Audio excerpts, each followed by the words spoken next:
Good afternoon, everybody. Thank you, Dr. Srinivas, for the kind introduction. First of all, I would like to thank the organizers of this amazing conference of APPI for giving me an opportunity. I consider myself fortunate to be here because it's a concentrated aggregation of practicing pathologists with a lot of emotions running around. So what I'm going to do is, I picked this topic of effective information management in a clinical laboratory because it's something I've experienced over 15 years and something which I would take joy in sharing with you, because I'm sure many of you would consider information as a given, meaning all of us work in labs. We know there is a certain amount of information going around in the lab, and we are happy with it. But is there something we can do better? Let us see. So I would take the next 20 minutes to share with you why information management is so important. How do we identify the need for information management? Very often we are stuck in our minds as to how we take it forward with better information management. And I would like to share with you some experiences to see if we can use it as a concept. And when should we implement changes to processes for better information management? So these are the points which I would like to share with you over the next 20 minutes. All of us are aware that raw data is information. Now this raw data is in tons. It's overwhelming in a clinical lab because we have patient demographics, we have test details, we have payments to be tracked, we have all kinds of information running around in the lab, and this is raw data. But when we understand this raw data, it becomes knowledge. And let us not stop at knowledge, because only when we apply knowledge in daily life, it becomes wisdom. So I would take you through basic raw data over which knowledge is gained, and how do we apply knowledge in daily practice. In a situation of a clinical laboratory where you have pre-analytical, analytical, and post-analytical phases of work. And all of these areas have plenty of information to give us. But what we do with it is very important, because if we understand what we are doing, it becomes knowledge. And if we can apply that knowledge to deliver better patient care, that's wisdom. This is a slide which I use very often just to impress upon the fact that a clinical laboratory is typically divided into multiple phases: pre-analytical, analytical, and post-analytical. And you will see that each of these phases have a lot of processes within them. And if you go to each one of them, you will again see that you can drill them down to further smaller bits of information. The 20 minutes I'm going to share with you is to understand how we manage this information.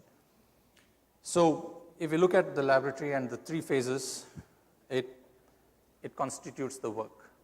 And then we look at pre-analytical phase alone. Let us look at one area of the clinical laboratory. So within the pre-analytical phase, we could have walk-in patients or inpatients if it's a hospital lab, and outpatients or a sample coming to a lab if it is a standalone lab. I'm limiting myself to a walk-in patient. What do we do next? We receive the patient, we verify the demographics, we look at the test request form, we have to register or accession the patient, check the payment, do a verification, and there are many more steps in the pre-analytical, in the first phase of a walk-in patient. When you look at just receiving the patient, there are further informations that you would require. And what is that? You need to provide a token if the labs are trying to understand when the patient actually walked into the lab. Look at the test request form, verify the content, annotate if necessary, and I'm only going to take one aspect of that, and that is the token. we've started giving token to our patients only to understand when the patient actually walked into our lab. Otherwise, there's no way we would understand or get the information when a patient or a sample has got into the lab. Even when we look at the token, we have multiple aspects. The token can be given to a walk-in patient or to a sample which has been carried by a relative of a patient who's come in, or a patient could have just come in to pick up a report. So multiple activities are there in a given situation. And when you just look at this kind of information, I have taken you from the total lab work to a pre-analytical phase, to a walk-in patient, to a receiving of a walk-in patient, to understand the token and what types of tokens. So this is information which we are trying to understand, and this is knowledge. I'm able to put this across in this format because we have been faced with situations where our staff are unaware of their own work in the lab. So they mess up when they are trying to give information to the patient. So we had to provide them information in this format. How do we identify the need for information management? There are two ways, and I prefer the second one. Risk management, which is proactive. The errors have not happened, but you know there is a risk of error. So even before the error happens, you try to minimize the error. And the second one is error management, which is reactive. The errors have already happened, and that triggers information management.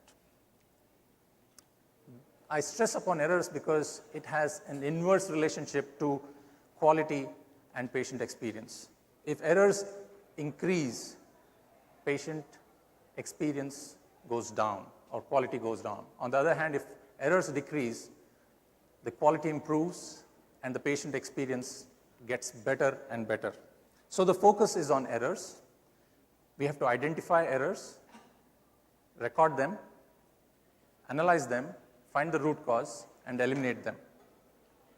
I know the MC has told that the audience cannot ask questions, but that doesn't prevent me from asking you questions. So I'm going to ask you, how many of you believe that 5 to 10 errors happen in a lab every day? How many of you believe 5 to 10 errors happen in a day? Okay, now it's getting challenging because I see a small percentage telling that errors do happen. So I have my work cut out to explain to you that it's much more than that. How many of you believe that errors do happen but they're not identified? Now the numbers are going up. How many of you believe that errors are happening, are being identified but not recorded? Okay, so that is what I'm trying to explain here, that errors happen in a lab on a daily basis. The problem is they're either not identified, or if they're identified, they are not recorded. Going forward, if they're recorded, they're not analyzed. And if they're analyzed, they're only analyzed for NABL. It's not for the purpose of better patient care.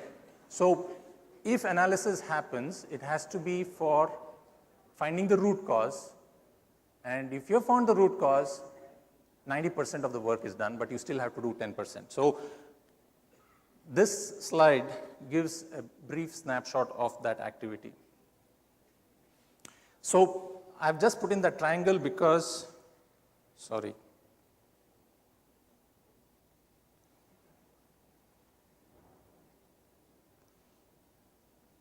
most labs are probably identifying errors but not recording them. Right down to the place where they actually use errors to identify, find the root cause, and eliminate errors. When they do that, the quality as well as patient experience improves tremendously. So what I'm going to do is, I have 9 minutes. I'm going to take you through two areas of the lab, pre-analytical and post-analytical. Pre-analytical turnaround time, typical, missing samples in hematology, and errors in interpreting clinical pathology tests. I'll go quickly to turnaround time. my own understanding of turnaround time was very murky, very gray. It still is, because are we looking at patient turnaround time or test turnaround time? And I think both are relevant. From the patient point of view, the turnaround time will be from the time he enters the lab till the time he gets the result. But from a technical or technologist point of view, the turnaround time is from the time the person gets a sample in hand till the results are given. So both are important. Typically, we record these in registers. We record the time a patient walked in or a registration is done, when the blood was collected, when the test was done, and finally when the report is done. Looking at the manual recording, it's labor intensive.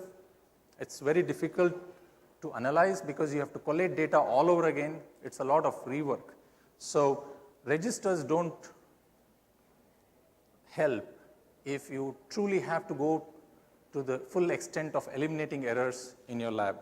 The best thing is to manage it electronically. It's user-friendly. The compliance is high because every technologist is then willing to take it forward, do a root cause analysis, corrective action, monitor effects of corrective action. In our lab, this is a journey which we have taken out of the need that there needs to be a turnaround time that have to be analyzed. So we have an intranet where we can view turnaround time, we can set the date range, and let me see if I can